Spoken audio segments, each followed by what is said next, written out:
you all today, the techno-economic analysis of fusion power plants and how one would go about understanding this for fusion. Before I start, I wanted to give a quick background on my interest in fusion economics work. It was really motivated by my role in the MIT Energy Initiative study on the role of fusion in a decarbonized electricity system. I conducted top-down assessments of magneto-inertial and inertial confinement approaches and bottom-up estimates of deuterium-tritium magnetic confinement plants. Afterwards, I've published my thesis as well as journal papers and working on other publications related to this topic. So I'm super excited to share this with you all. So overview of the agenda, we'll do a quick group activity. I'll tell you all what techno-economic analysis is. I'll go through some key terminology, discuss learning curves and Wright's law, do an LCOE comparison with deuterium-tritium magnetic confinement fusion, and then finally an economic comparison of other fusion concepts. So to start, think of fusion as a commercial energy source. What do you expect to be the dominant cost drivers within a fusion power plant? And so this question is intentionally very open-ended. You can bound your answer by assumptions around fusion approach, first of a kind versus nth of a kind, regulatory context, market structure. Yeah, if you all wouldn't mind, I'd love to see some answers in the chat about what you think could be a cost driver.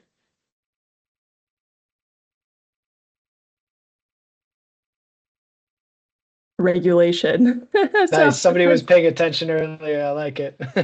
That is certainly a cost driver. Absolutely. Specialized material and equipment. Yes. Materials cost. Yes. Waste management.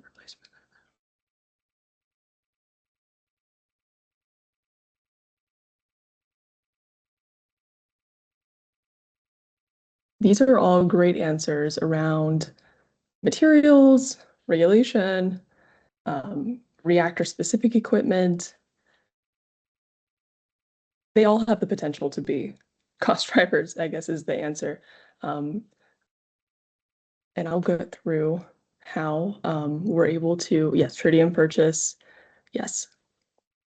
These are awesome answers. So what is techno-economic analysis? There are many definitions of techno-economic analysis, but I like to think of it as a tool that enables one to identify commercial value in a technology, essentially understand the cost benefit, the trade-offs between making a technical decision and seeing if the economic outcome is worth the investment or the design decision change. There can be several users of techno-economics, which I'll go into, but essentially it is a quantitative framework that integrates both this technical performance with the costs, capital, and operating to assess economic feasibility. Who uses techno-economic analysis, or TEA, and why? I'm very biased, and I think everyone should use techno-economic analysis. Anybody can use it. But some key users are investors who can use it for due diligence, guiding investment strategies, startups, ensuring that the technology is aligned with cost and market targets. So as they're developing the tech, they are making sure that it is cost competitive as opposed to the other way around, where it's we've made the tech, now how do we make it cost competitive? And academic and research institutions. So enabling system level modeling, informing R&D, design and prioritization, key performance thresholds for commercial relevance. And that's how, and while I was in academia, that's how I was introduced to this. So again, overall, TEA identifies these synergies between technical performance and economic benchmarks to reveal these key sensitivities and guide technical development towards economically meaningful milestones. So I'll briefly go into some really key terminology that I think is critical to understand the TEA. These are definitely oversimplified definitions, but it's good to have this baseline understanding of these things for the rest of the presentation. So the first one I'll name is overnight capital cost. And this refers to the total upfront cost to build a plant, excluding financing and interest during construction. So think of a large one-time investment like sites and structures, equipments, long-term assets. Operations and maintenance costs are recurring expenses. So that can be around labor, maintenance, consumables, and there's fixed and variable O&M costs. The levelized cost of electricity, again, very generalized answer or definition of this, but you can think of it as the average lifetime cost of electricity generation, and we will be using it to benchmark economic competitiveness of fusion against other energy sources. And lastly, these are so important, it's the distinction between the first of a kind and the nth of a kind. So the first of a kind, is higher cost, and has higher risk due to the limited experience and immature supply chains versus the nth of a kind refers to a mature plant, like we've built several plants, and that leverages lower costs and risk from learning, standardization, modularity, and scale. So fusion LCOE is dominated by these upfront capital costs. Fission is dominated by their overnight capital cost as well. Whereas natural gas is more dominated and sensitive to fuel costs. That's a kind of a key distinction there. So the easiest way to approach, I guess, fusion techno-economic analysis, in my opinion, is to look through an example. So I'll be showing some of my work and comparing it to other publicly available studies, specifically on deuterium-tritium magnetic confinement fusion power plants. So we'll get into that. So why deuterium-tritium magnetic confinement plants? Why did I select that? Several have asked me, is it because you were at MIT? And the answer is no. That is because it really is because that seems to be the direction of the fusion industry. There's a Fusion Industry Association report that's published annually, and you can see here in 2024, most companies were pursuing magnetic confinement fusion and a DT fuel cycle. And if I'm not mistaken, in 2025, obviously these numbers have changed, but still magnetic confinement and deuterium-tritium fuel are the leading contenders. So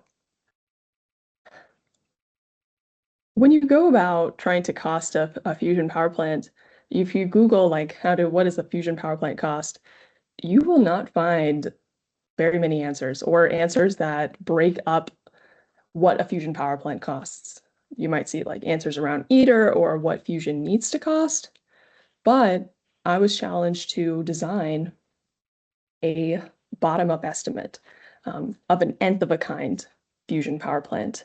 So I used over 200 cost accounts from a fission cost accounting system that is used in nuclear power plants. As you see this table here, this is a code of account system. And this is really useful because it enables uniformity and consistency, and so you're able to compare designs. Again, I postulated an nth of a kind estimate. We assumed that the net electric output is 350 megawatts. And we did a sensitivity study with the lower and upper bound, and those ranges were driven by the impacts of learning on manufacturing as well as regulation. So, and now, right, so the device that I modeled is a ARC class fusion power plant, or ARC class device. And I leveraged information from the original ARC paper that was the basis for CFS, as well as putting some updated information from the Fusion Industry Association report, having really key conversations with those in industry and those in academia about what has really changed. So it is an ARC class device. I'll quickly go over this section more detailed about this code of account system. Essentially, this code of accounts comes from the energy economic database. And it's really, in fission space, it's really used as a baseline for estimating costs of a pressurized water reactor. It has over 1,400 cost items, and it has two very detailed experience sets.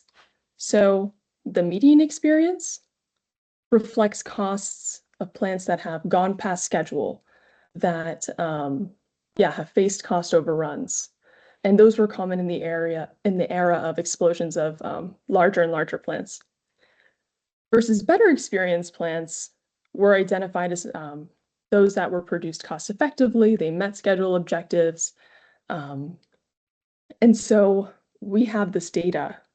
And so from that, I was able to see which components of this fission system are applicable to a fusion system. And I was able to strip out the fission specific tech, understand exactly where regulation was impacting the cost, and add in fusion specific technology. So the better experience data set is what we use to represent the nth of a kind in this analysis. So some publicly available data sources. When I started this analysis, I did not know about the ARES studies, but a few months in, Dennis White actually suggested I take a look, and that was a wonderful suggestion because there were cost estimates for the ARES spherical tokamak for a compact stellarator. And as you know, there are cost estimates around ARC, the original ARC that was designed in the class that inspired CFS. And so from that, we are able to compare how ARES compares with the analysis I did. So as you see here, the direct costs are the biggest cost driver, while the indirect costs reflect nth of a kind costs, and owner's costs are roughly in line as well. If you see the plot that says direct cost comparison, I'll want to draw your attention to the large green area in this. This hosts the most fusion-specific equipment and has the greatest uncertainty. So another part, for instance, structures and site facilities. This is something that, we can have some insight on. Buildings have been built before, and we use nth of a kind cost assumptions. What else?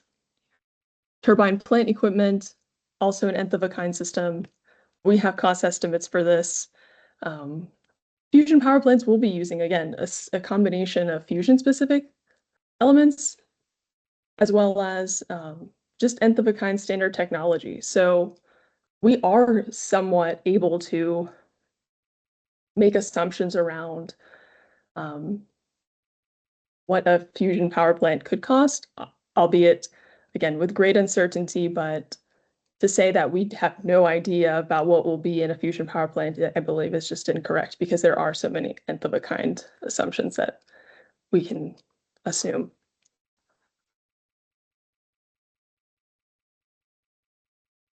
So here's kind of a breakdown of the cost drivers. Again, the large green area of the fusion reactor plant equipment. You see this is a really wide range, and this range is really driven by manufacturing costs. So some of you all named material costs as a cost driver, and in the nth of a kind system, we'll assume that there's like more standard supply chains and that perhaps material costs won't be a cost driver, but rather it's the fabrication of these materials that are. And I'll explain how we came up with this range. Structures and site facilities. For instance, this range is driven by regulation assumptions.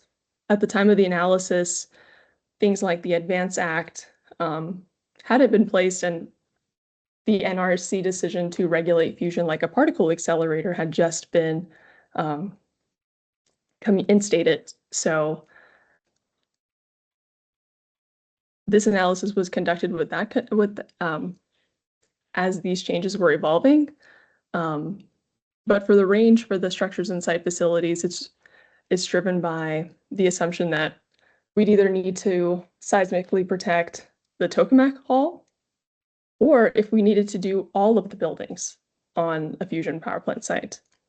And again, this is a regulatory decision.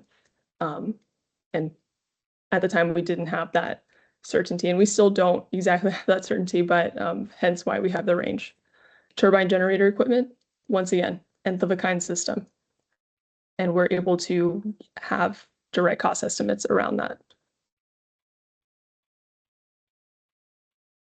So in the reactor plant equipment, as you can see here, as I mentioned, the fabrication, the manufacturing of the tokamak itself is the greatest cost driver in this. You can see the magnet cost dominates those costs. And the magnet cost here includes both the shape of both the magnets themselves as well as the high temperature superconductors needed. The second cost driver would be the blanket, and we assume a fly blanket, diverter costs. How did we arrive to this range of $150 a kilogram to $603 a kilogram? Several ways.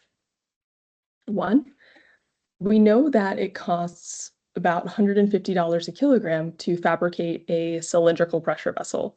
And a cylindrical pressure vessel doesn't have many intricacies, stainless steel.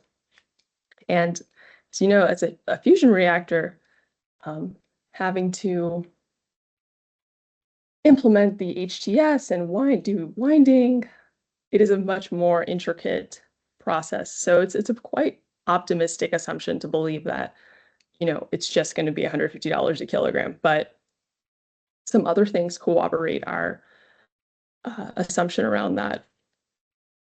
One being learning. So this is so what is Wright's law? What is this learning curve I'm talking about? Essentially, Wright's law is a framework that shows how cost declines as capacity increases.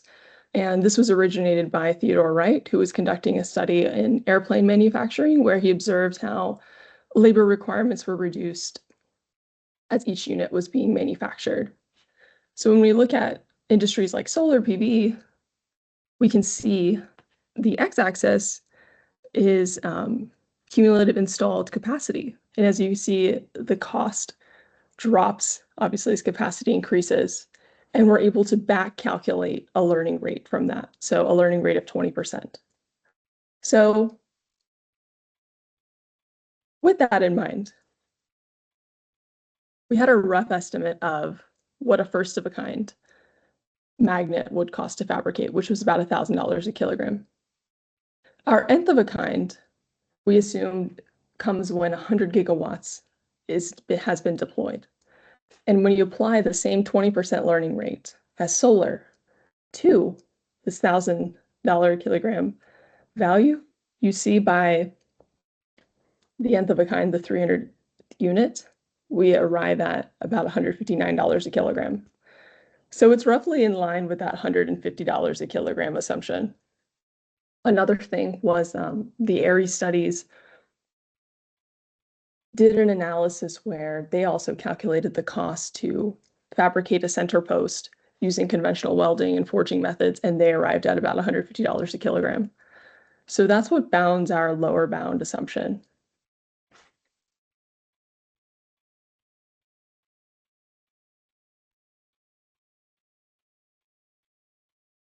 LCOE, again, in general, the average lifetime cost of electricity generation, and we'll use it to benchmark against other energy sources. This is a equation adapted from NREL, but there are many ways to calculate the LCOE, but this is what we used.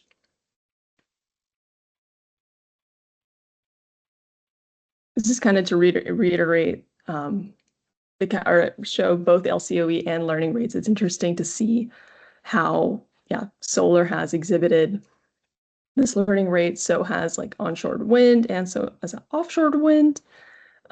Costs fall with deployment, not time, and modular technologies learn the fastest.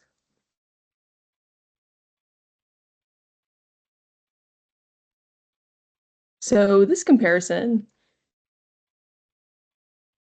is with an unsubsidized LCOE estimate from Lazard, as well as the estimate in this analysis for fusion. You see the lower and upper bound are quite wide. And I don't want to put this to discourage anybody or to pick that fusion won't be economically viable. That's not what this is for. It's really to show that we need to be proactive and very mindful about how we regulate fusion and how we invest in it and tackle these cost drivers head on. So fusion definitely has the potential to be economically competitive, as you see with the lower bound that assumes minimal regulation as well as best manufacturing processes. It is very in line with other energy generation technologies, and this is specific to DT magnetic confinement fusion. In the following slides, I'll show like a relative comparison of how those compare. So just once again, overview around the bottom-up analysis that I did. We did an nth of a kind estimate, assumed 350 megawatts net electric output. Our lower bound assumes non-nuclear power plant regulation with minimal consideration for radiation safety, while our upper bound assumes best-in-class fission power plant scaling with minimal radiation hazard. So, and our results are driven by uncertainty in two main factors: the nth of a kind cost of fabrication, specifically in the magnet system, and then the regulatory treatment of fusion. So normalized cost estimates of various fusion technologies. What I'm about to show you is totally publicly available information. It is from the fusion study, which I've co-authored. All of this information, again, has been published in that report, so I encourage you to read over the report if you have more questions or if you're interested to see how the techno-economics played into the overall analysis. But essentially in the report, I introduced the ARES studies to you all, but we look at both the ARES studies and an RPE Bechtel study on magneto-inertial fusion.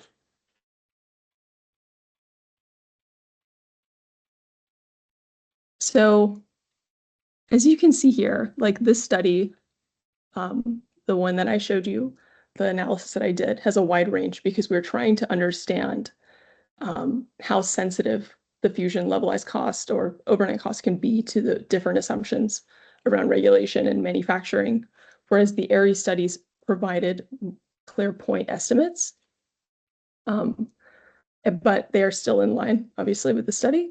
The magneto-inertial estimate from the RPE study is also roughly in line with the top-down assessment that was conducted for the fusion study. And lastly, the inertial confinement